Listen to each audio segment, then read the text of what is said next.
मित्रांनो, आता एक ट्रेंड चालू आहे हळदीचा. तर मला असं वाटतं की अख्ख्या महाराष्ट्रातली हळद ह्या पाण्यातच जाणार आहे. हळदच संपली, हळदीची मागणीच लय वाढली आणि आपले मकरंद साहेब जर हळद विकायला बसले, पण त्यांनी भाव लावलाय डबल टेबल चोबल, म्हणजे त्यांच्या मनात येईल तेवढा भाव लावलाय हळदीचा. कारण हळदीचा पुरवठाच कमी पडलाय आणि त्या ठिकाणी हळद खरेदी करण्यासाठी जर आपले कलाकार आले तर कशा पद्धतीने होईल चला बघूया.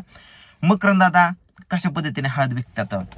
चला चला हळद घ्या, हळद फक्त स्वस्त मस्त माझ्याकडेच भेटणार हळद. ताई माई अक्का विचार करा पक्का आणि तुम्ही हळदीचा घ्या माझ्याकडून, ठीक का?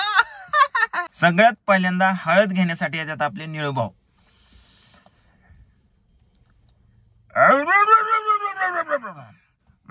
मकरंद दादा, मी असं ऐकलंय की तू इथं हळद विकायला बसलाय, मला पटापट क्वालिटीची हळद दे. निळू भाऊ डायरेक्ट आज वाड्यावरनं माझ्याकडे हळद घ्यायला असू द्या असू द्या, द्या 2000 रुपये ग्रॅम विकतो मी हळद. तुझ्या आईची हळद इसकटली तुझ्या, या माईला हळद विकतो का सोनं विकतो, एवढं महाग असतो का कुठं? निळू भाऊ बायांवरती पैसे उधळायला तुम्ही जमीन विकचाल आणि माझी हळद घ्यायला इथं तुम्ही माग सरताय वय, ह्याला काय अर्थ आहे? निळूभाऊला काय हळद परवडत नाही, निळूभाऊ निघून जाते. त्यानंतर येतात आपले सयाजी शिंदे आलेलेच रागात. नार्या आरामखोर, 1 किलो हळद प्या करायची, ते पण कसं गॅरंटी के साथ. टोपे साहेब इथं मी 1 ग्रॅम हळद 2000 रुपयाला विकतो, तुम्ही डायरेक्ट 1 किलो म्हणता. माझ्या नावावर तुमचा अर्धा एकर करावं लागतोय का काय? नार्या माझला काय हरामखोर, तुझं आमदारकीचं तिकीट माघारी घेईन सांगून ठेवतो तुला. नको मला आमदारकीचं तिकीट. टोपे साहेब तुम्ही या, दिल्या घरी सुखी राहा आणि साबण नसला तर शॅम्पूने ना तुम्ही जावा टोपे साहेब. असते. त्यानंतर डायरेक्टर दादा कोंडके साहेब येतात. या मायला बोंबा मारत बसला तिकडे नरसाळ्या, या मायला तिकडे स्वर्गातली हळद संपली, त्यामुळे मी डायरेक्ट पृथ्वी आलोय. हे मगिया या मायला मला हळद आहे. दादा तुम्हाला फेमस व्हायची काय गरज आहे दादा, तुम्ही तर ऑलरेडी फेमस आहे ना एवढे मोठे. अरे नरसाळ्या मला रील बनवायला हळद नाही पाहिजे, अरे बाबा मला कालवण बनवायला हळद पाहिजे, संपली ना. या मायला ह्या रील वाल्यांनी हळद वापरू वापरू वापरू वापरू या मायला सगळी संपवली. मायला माझं नाव आहे दादा आणि रील बनवण्याचे आहे. त्यानंतर येतात आपले नाना पाटेकर साहेब आले आले हळदीला बघून. अच्छा है, बहुत अच्छा है, 1 किलो हल्दी पॅक कर दे बचनो. हे नाना, अरे बाबा माझं नाव मजनू नाही, अरे मी आवळा सावळा कावळा आहे. आवड़ा सावड़ा कावड़ा अच्छा है. अरे क्या करूं मैं तो फिर आवड़ा सावड़ा कावड़ा, 1 किलो हल्दी पैक कर दे, मेरे को जाना है. हाँ अरे कलमोरी भाई मेरे को कहते थे अगर फेमस होना है ना तो ये ट्रेंड वाली रील बनाओ. ना ना अरे तू डायरेक्ट येड्याच्या हिस्पितातून आला का काय? बाबा माझ्यातर्फे या अशीच घेऊन जा, पण हिथं काय हसू नको. अरे मला वेळ लागन तुझ्यामुळे नाना.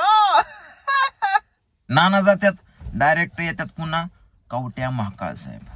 कवट्या महाकाळ आले की त्यांना ऍक्च्युली गौतमी पाटील बरोबर रील बनवायची असते, पण आता गौतमी पाटील कुठं कवट्या महाकाळ कुठं, ती कशाला याच्या बरोबर रील बनवी आणि ती डायरेक्ट नाही म्हणते त्यांना रील बनवायला.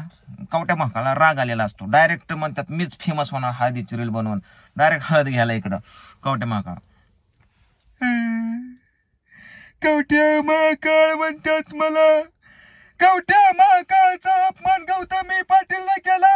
हा मी म्हणलं तिला गौतमी आपण दोघं रील बनवू, तिने मला डायरेक्ट खोलून दिलं. क्या मला 1 किलो हळदी दे, आता मी हळदीने आंघोळ करणार आहे.